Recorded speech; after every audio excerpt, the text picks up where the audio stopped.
headlines kan mga barata bagong modus sa mga nagpapabakalin prutas sa Naga City People's Mall. Aramon, estudyante na kuananin badil sa loob kang eskwelahan sa Tinambak, Camarines Sur. Lalaking nagbitbit ng airsoft rifle sundang asin Tiako. Tulos inaksyonan kang PNP Naga asin Barangay Dayangdang. Tibay asin pagiging Oragon kang lambang team ipapahiling sa pagpuon kang Bukal Season 8. Uya ang Bareta Saldaw na ini. Ako po si Chris Palomania.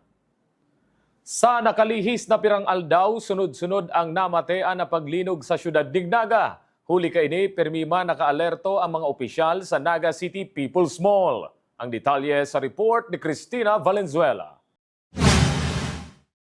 Kada nakakamati ning paglinog sa syudad ni Naga, tulos na sinusugo kang Market Enterprise and Promotions Office ang naka-assign na engineer asin mga market guards para magrekorida sa luwas asin laog kang Naga City People's Mall para hilingon kung may mga nahulog na debris o naggatak na paril na pwedeng magkausa ng aksidente.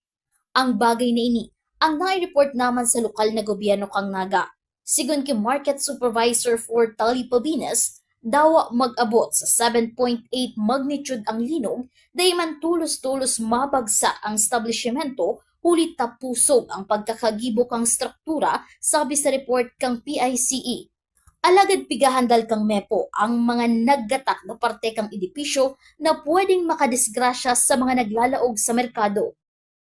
Dayman sa kinakatakot, kailang nagaano lang kami na may apprehension lang na kung magkusog ang linog, maapektuhan ang merkado publiko. Pero si ugma man, na kaori mi si Mayor Obredo, nag-report na ang PICE base naman sa ilang study, nagaro ang sinasabi duman, daw mag 7.8 na intensity, dahil man itong automatic na mabagsak ang struktura. Ang magiging epekto garo, sa manamat itong mga cracks, itong mahulog. Tagaro, pigihilin naman sa study, itong integrity test, naglalos duman, ang mga posteta, pusog man. Ang epekto lang talaga, itong mga cracks na pwedeng yung mga debris na makakadisgasa sa mga taong sa ito naglalakaw-lakaw o nagsasawad sa tuya. Inaan sa mga pigihiling, actually, sa may in-house kami engineers, Engineer Moran, automatic iyan, bako lang siya sa tao yung mga gwardiya, automatic po yan, basta araw kayan, napalibot tulos kami, nagkapailin kung may nahulog, may nagpasa, naparil. Sigon Kipabinas, sa parte kang Zamora Street ang pinakadakol na mga gatak na nanutaran kang MEPO. Kaya saros sa mga lakdangunyan kang MEPO, limitaran ang pagsakat kan mga sasakyan sa Naga City People's Mall. Pag-uulayan ninda kaiba ang City Engineer's Office kung anong klase ng bihikulo ang pwede sanang magsakat sa merkado. Ang pigili ini sa Zamora, iyo man talaga ito talaga nagkapira ng cracks duman, daw dahil man nga naglinog, may naghurulog duman sa may Zamora. Iyo man si result si integrity test, iyo man ito. Ang pigiling mo niyan, takon na matingin pa nagsakat ang duwang rampa, saro ni pigilin na ang duwang rampa nagaro. Sangon yan, ano na, pero kung nagbunog-bunugan daw dahil man linog, dahil man sa paggamit lang kan nga bihikulo magagabat, na mati man. Inigaro ang pigiling mo niya, kung tibaad mag-limit kami kan mga bihikulo nagsasakat. Ano na lang sa mga bihikulo na pwedeng magsakat? Iyan pa pag-uulayan, may ang makakasimbag sa muya ka ng City Engineer's Office, Sindad Technical. Para sa Janan TV 48 Naga, Cristina Valenzuela, Newsbreak. Mientras tanto, may nakatagamang 4 million pesos ang Market Enterprise and Promotions Office para sa retopping as in 4 million pesos para man sa roofing as in painting. Alagad plano kang opisina na gamiton muna ang budget para sa retrofitting base ini sa rekomendasyon kang engineer. Sigun kay Supervisor 4 Tali Pabines, kung gabos na poste kan merkado ang papakarayon, aabuton sa 15 million pesos. Sa ngunyan, 11 million pa lang ang budget ng opisina na nakaalukar para sa pagpapakarhay kan edifisyo. May budget kami for this year sa ibang patrabaho. Ang garo ang pigihiling, may 4 million kami para sa retapping, 4 million sa roofing, saka may sa painting pagaro. Ang pag-iisipan itong budget na ito, gamitin muna duman sa retrofitting. Ito si recommendation ka itong structural engineer, si Engineer Aldecoa, na dapat i-retrofit si mga posting kaipon i-retrofit. Ang costing po da kani kun gabos i-retrofit maabot 50 million na pigihiling garo makitang budget mo niyan. Pero initially may 11 million kami para sa mga repairs na pwedeng gamito. Padagos sa mga bareta, pinapalikay ang mga nagbabakaling prutas sa Naga City People's Mall. Huli kang bagong modus kang ibang mga paratinda digdi. Kung ano ini, aramunta sa report ni Cristina Valenzuela. Apektado mo niyan ang mga lehitimong nagtitinda ng prutas sa syudad ni Naga. Uli sa mga nagtitinda sa sidewalk na pinagrereklamo kan nagkakapirang parabakal matapos makabakal ng prutas na lapa na ibinubugtak subuot sa iraram kang ibang prutas na maray pa ang kondisyon. Sigon kay Ate Lisa, saro sa mga nagpapabakal ng prutas sa syudad ni Naga, apektado sa indang negosyo huli tamo ay mga parabakal na nagdududa naman sa kalidad kan mga prutas na sa indang tinitinda matapos makabakal ng lapa na prutas sa ibang paratinda. Kaya antas niya inipabakalan, pinapahiling muna ninda sa mga customer ang sa indang mga paninda, tanganing makasigurado ang mga ini sa kalidad kan produkto. Napiktan po kami tapag may nagbabakal sa mo, nagrereklamo, tara lapa na nababakal niya. Kasi nasabi mo po sa mga parabakal, kada mabakal sinda, iilingon nila prutas. Sigon kay Ate Lisa, mas barato ang presyo kang ibang nagtitinda kumpara sa inda. Kaya ini ang perming pinipili kan ibang parabakal. Alagad na isubot magpadara sa sobrang kabarato o dakul na tumpok ang prutas. Ulit na daig garantisado na bago as hindi kalidad ang mga ini. Da kami po kaya, bako man barato ang kuami, malman. Sila kaya barato ang kuami da kang alkan bio na inapod. Siyempre kami naapektuhan kami. Araw po kami kan sogma. Ini da pag may nagbabakal, may mga lapada po. Kaya sabi mi man, dapat po niya ako, babakal ka mo, ilingunin do bago ka mo mabakal. Kami na sasalaan nindo na kami nagtitindan lapa, good man ang tinitinda kami. Kaya pinapailing mi gabos na paninda mi, pinapailing nila po. Check ninda na lang binabakal ninda para maraya makuha ninda. Di na sila magparabakal sa kadakulon na tumpok para tama nga babakal nila prutas. Nadadakulan ka sinda, pag once na nagdadakulan ka sinda, garo na yung ganyan sinda sa dakol na na prutas. Pero pag araw kadaklang kayan, mga biyo talaga. Kami kaya kati, kagad tumpok ma lang kami, pito-pito yan, mga pito-apat yan. Ano lang yan, mga damage, good po yan. Mientras tanto, dai pa man nakakaabot sa Market Enterprise and Promotions Office ang report na may mga modus na siring sa mga nagtitinda ng lapang prutas. Alagad sabi ni Mr. Tali Pabinas, bukas ang sa indang opisina sa mga gustong mag-report ng kaparehong insidente. Pagiramdam kang mepo sa mga parabakal, antas magbakal. Reparuhan mo na ang prutas asin siguraduhon na bago ini, tanganing daing mga biktima kang mga araw kaining modus. Mayo man pa, pero kita garo mga konsumidores dapat kita na lang mag-iling-iling kayan. Kita sa mata lang nahihiling man po yan kung may diferensya na. Kung ano ang sa mga opisina open, i-report to sa mo yan. Para sa Janan TV 38 Naga, Cristina Valenzuela, Newsbreak. Mientras tanto, kabali sa pinagmitingan kan sugma kang Market Enterprise and Promotions Office, ang manungod sa magiging relocation ka mga sidewalk vendors sa syudad ning Naga. Ang mga paratinda na yaon gunyan sa Plaza Rizal, ang nakatalaan man subuot ibalyong pwesto sa oras na magbukas na ang Plaza Quezon. Susug ki Mr. Tali Pabines kang Mepo, saro sa ng lugar ang paglilipatan sa mga sidewalk vendors. Ini po si Saro Pabing meeting sa ugma, unpick to si sa area lang, talagang na ano lang kami sa area yung dapat malipatan. May mga lugar talang dapat i-open.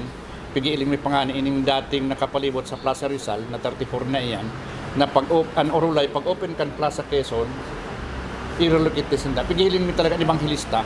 Gawin titiripurin yung andyan gabos, si pagkakaustuhon, ini ang pigiiling na tibad i-close. Ang ibang totally closed or ibang hilista, iniiling yan. Dahil po final, pag-ulay ng sugma, yan init na magiging relocation area.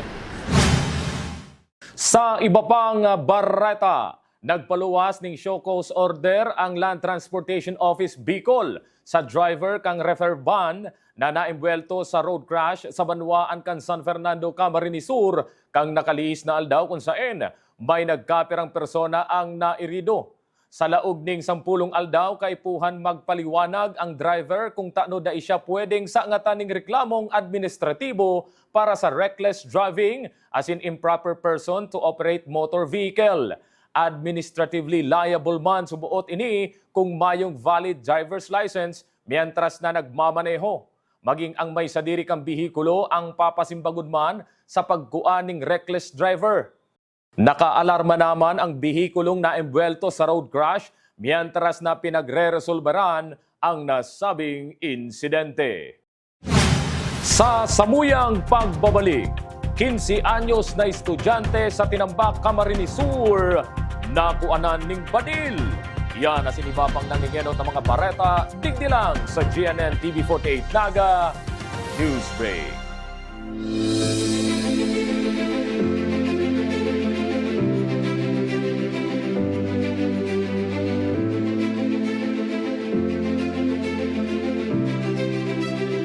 Different backgrounds, one premier education. Here, there are no borders.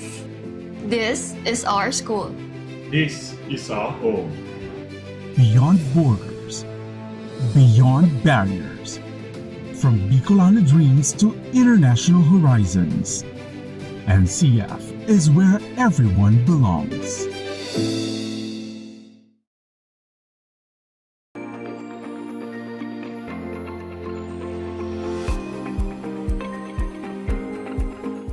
Bilang magulang, importante for me na ligtas sila at masaya sa school.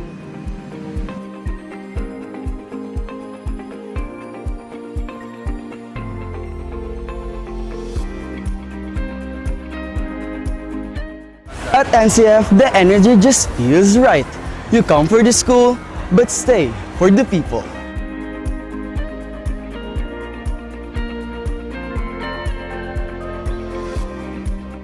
Dito, we learn independence, pero solid pa rin ang support system. Sa NCF, bawat sulok may saya, suporta at pagkakataong maging ikaw.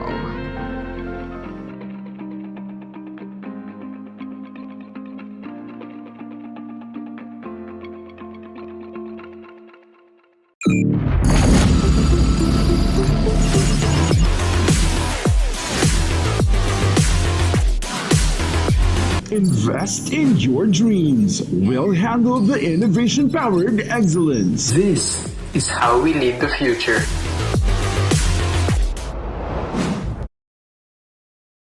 Seeing clearly shouldn't mean traveling far from home. At Cancer Eye Center, world-class care is right here in the heart of Rinconada and the Bicol region. With advanced diagnostic tools, ophthalmology specialists, and a team that treats you like family, we bring expert eye care. From children's screenings to managing cataracts, glaucoma, and diabetic eye conditions without the need for long trips. Because your vision matters, and so does your time. Cancer Eye Center, world-class eye care just around the corner.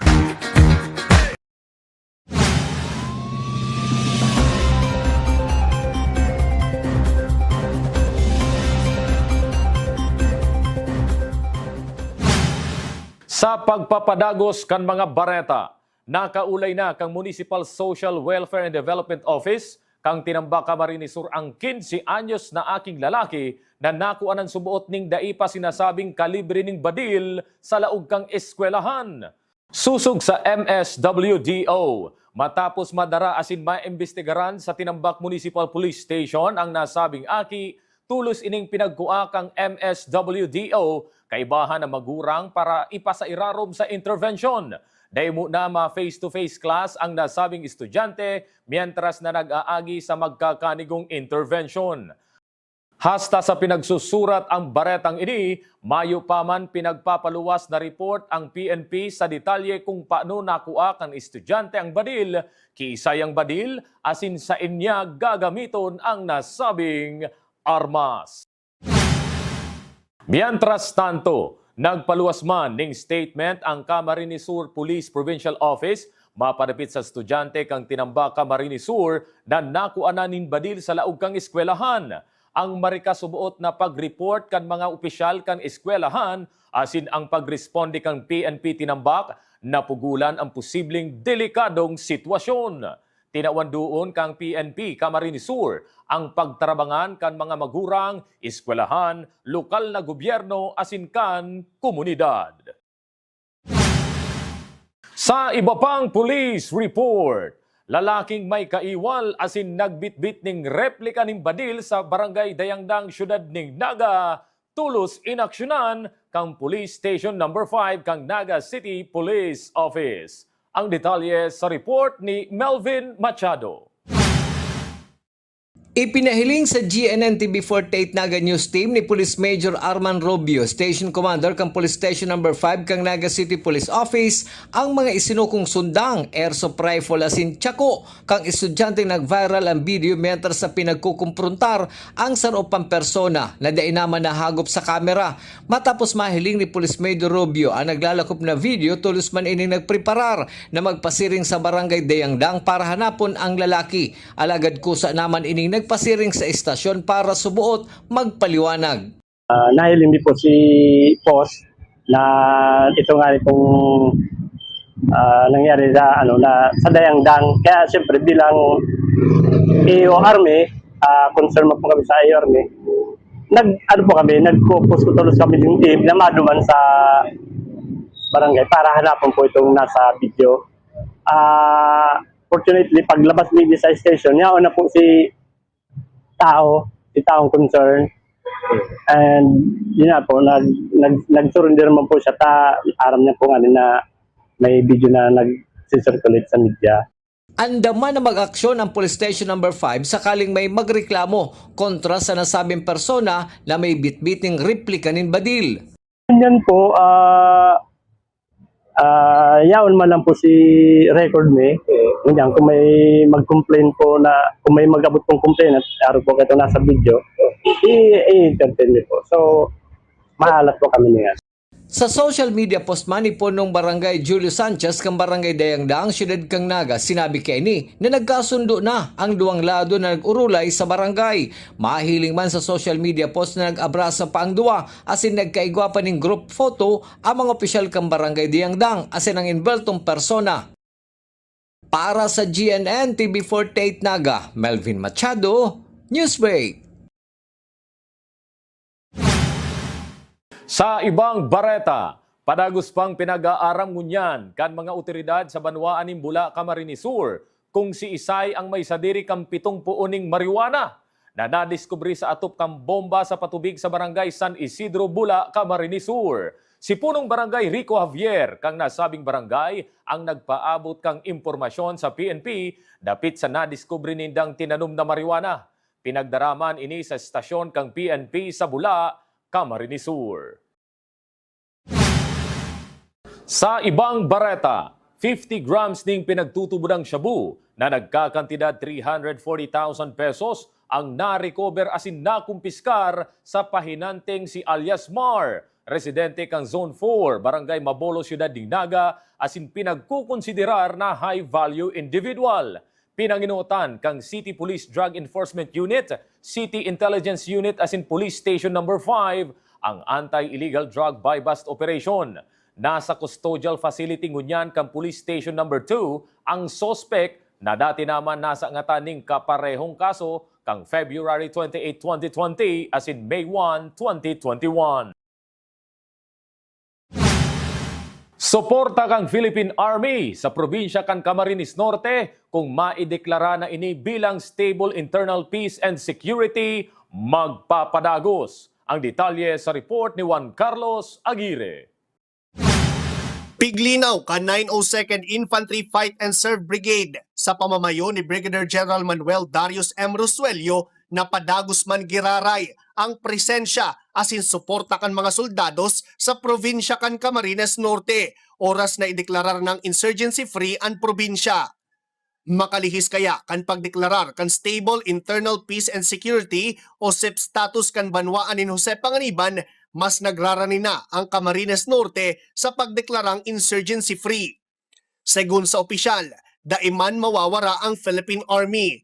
Invest, mas makakatutok ini sa external security operations na iyo talaga na sa indang trabaho as in masuporta na lang sana ang mga soldados sa Internal Security Operations kan PNP. Hindi po, baka mamaya ang isipin nila aalis po ang Philippine Army. Hindi po aalis ang Philippine Army. Magiging support lang po siya sa ISO, pero more or less 50 or 70% po niya, magiging trabaho po niya para po sa external security operation. Support operations pa rin po siya gagawin niya para sa mga kapulisan. Pero wag po kayo mag-alala, hindi ibig sabihin po na aalis ang Philippine Army. Sabi ko nga kanina, we will always be here serving the people and securing the land. Manungod man sa deklarasyon kan SIP status kan natatadang duwang banwaan sa Camarines Norte, sinabi ni Rosuelio na preparado ang Philippine Army na magtabang sa mga banwaan kan Labo asin Kapalonga. Pigbisto man kan opisyal ang importansya kan partisipasyon kan komunidad na subuot sarong importanteng bagay sa pagmantinir kan pas i orden asin paggibo kan sa indang mga lugar na idagos ng libre sa huma kan insurhensya. Mahalaga po talaga ang partisipasyon ng bawat isa. Yung sabi ko nga po kanina, whole of government approach po ito. Hindi po kaya ito ng Philippine Army o Philippine National Police or the local government lang. Bawat mamamayan po dito ay nakaangkla or mag-contribute. Lahat naman po ng pagsubok, no? We will always face it head on. Kung may challenges man yan, haharapin po namin. Para sa GNN TV 48 Naga, Juan Carlos Aguirre, Newsbreak.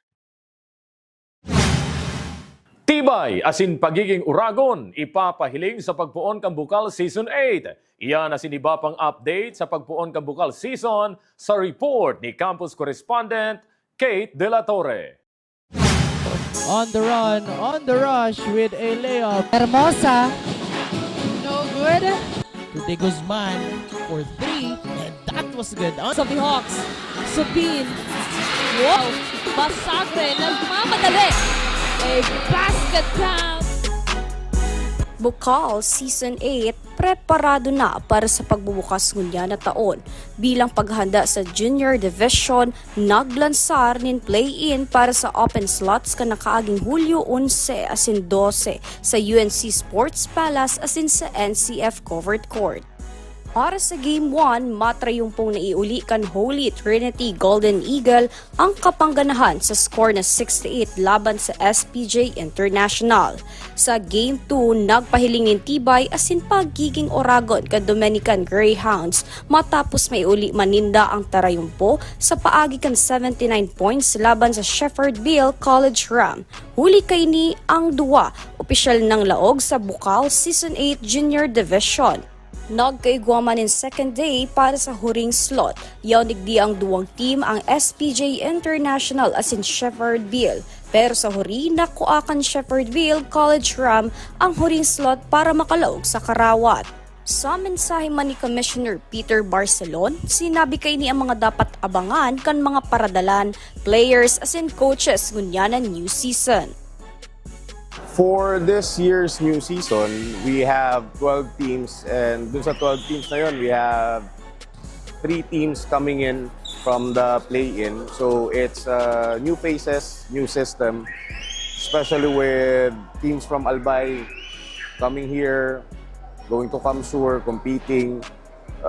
It's going to be exciting for Bukal. And with the new format that we have, I think it's gonna be very impactful when it comes to the development and the exposure of the players. Dagdag pa kay ni may mga bagong sistema na ipapatupad ngunyan para masiguro ang fair play asin mas mapamaray ang karawat kan Bukal para sa gabos na atleta. Well, this season we have one bracket na lang na they will be able to face up against each other. So it's more on the coaching side where it comes to the adjustment, preparations, and also for the student athletes, for them to compete with a lot of other student athletes. Unlike before that, we have 2 bracket system. And with the emergence of the newly advanced play-in team, the Dominican, who competed at the Palarong Bicol. It's gonna be an exciting tournament for us this year. Sa pagbubukas man kan bagong season, giraray ang pagsasanib puwersa kan Oragon Sports TV asin Bukal Men's Basketball sa pagbubukas kan Season 8 sa July 17, 2026. Ang Bukal ang nagsisirbing entablado kung saan nabibilog ang disiplina, karakter asin pagkakasararo kan bawat student-athlete. Daita palampason ang mga aksyon asin daladon ang Bukal Season 8 ngunyan sa GNN TV 48 Naga, Oragon Sports TV asin sa official Facebook page kan Bukal. Para sa GNN TV 48 Naga, Kate De La Torre, Newsbreak. Sa ibang bareta, sa mga magurang asin estudyante na naghahanap pa sa gudgunyan ning malalaugan na eskwelahan na barato na ang tuition alagad di kalidad ang pagtukdo, ang Naga College Foundation naghahalap na sa Indo. Sa kantidad na 1,500 pesos asin sa laog sana ning 30 minutos, enrolled na. Magbisita sana sa Tigers Help Desk sa NCF Main Campus, MT Villanueva Avenue, Naga City para kamo ibahan asin maging parte ng NCF community. Yan ang mga bidang baretang nakalap kag mas pinakusog na puwersa kang GNN TV48 Naga News and Bicol Affairs. Naimalingaw na i-follow ang samuyang official Facebook page, GNN TV48 Naga. Padagos kaming mahatod ni mga baretang garantisadong nangingenot asin napapanahon. I-hit ang subscribe button sa samuyang official YouTube channel, GNN TV48 Naga, para updated kita sa mga bareta asin istoryang bida ang Bicolano. Ako po si Chris Palomania, asin ini ang GNN TV48 Naga News Break. Sa NCF, tambayans are not just tambayans. They are a place to vibe with your people. It's where Tigers connect. And sometimes, it's also the best place para huminga.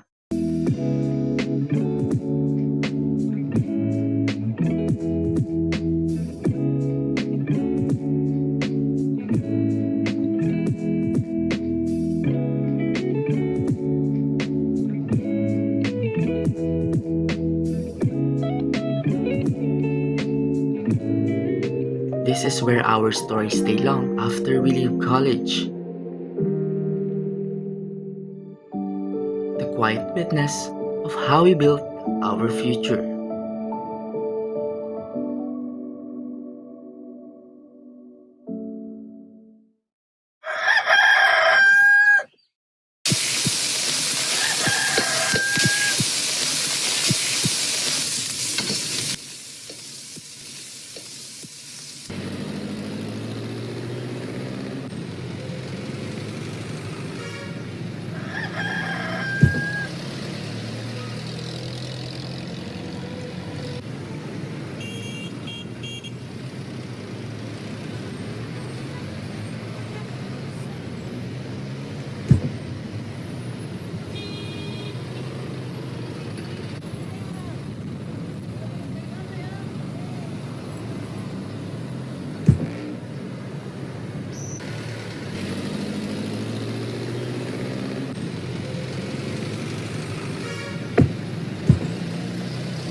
Pakiwin ko na po lahat yan.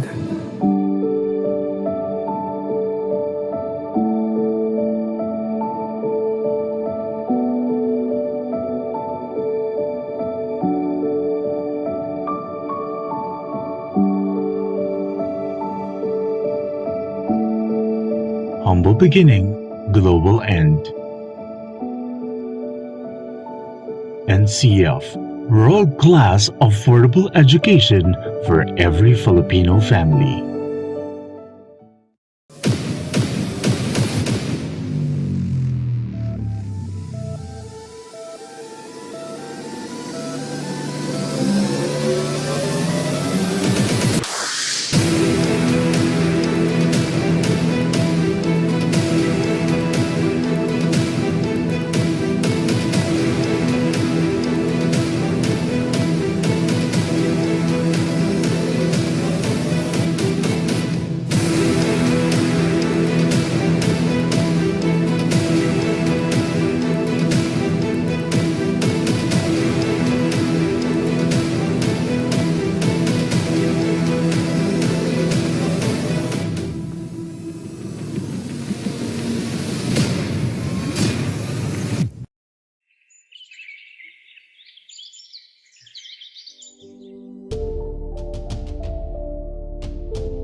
Okay guys, may papakita akong number dito. So, sino yung gustong sumagot?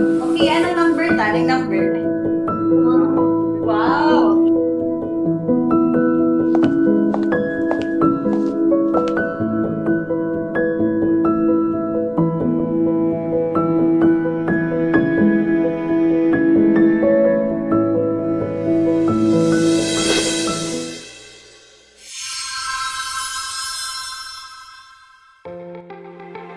NCF College of Teacher Education, where passion meets excellence. CTED offers Bachelor of Elementary Education, Bachelor of Secondary Education, and Bachelor of Physical Education.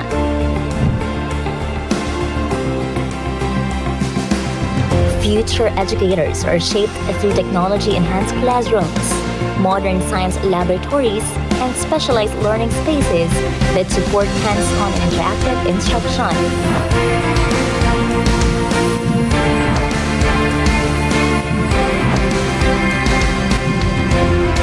Secure your career and be a future facilitator of learning spaces.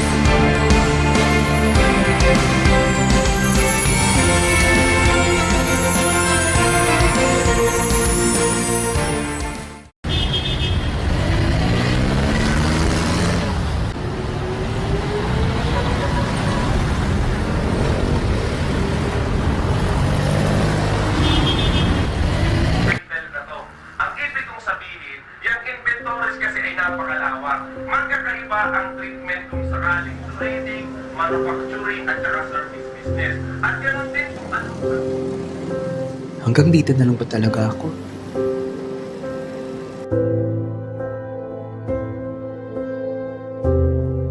Hindi, lalaban ako. Mataas pangarap ko. Alam kong kaya ko at kakayanin ko.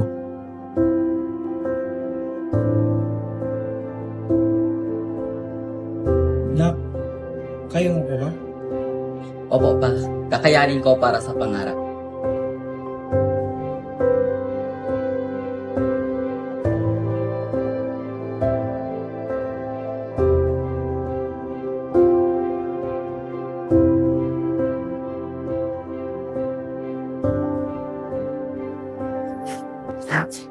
Pasensya na po. Hindi ko po kayo napansin.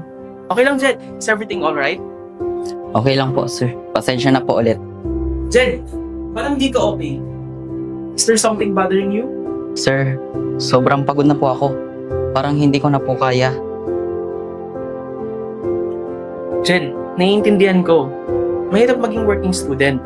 Pero ngayon ka pa ba susubok? You're almost there. Malapit ka nang maging CPA. Kapit lang. Excel Contestary, Gold Medallion and Black.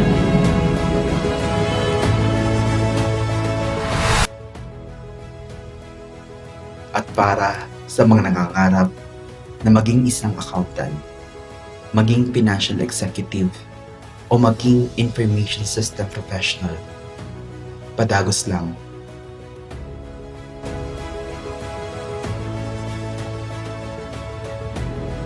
At sa gabos po na naging parte kang sa kong journey, day ko man kamo masaro-saro.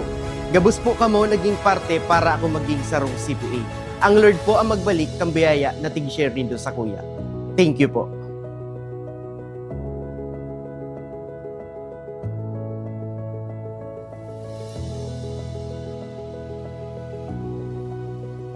Here at Naga College Foundation, College of Accountancy and Finance, we champion your way.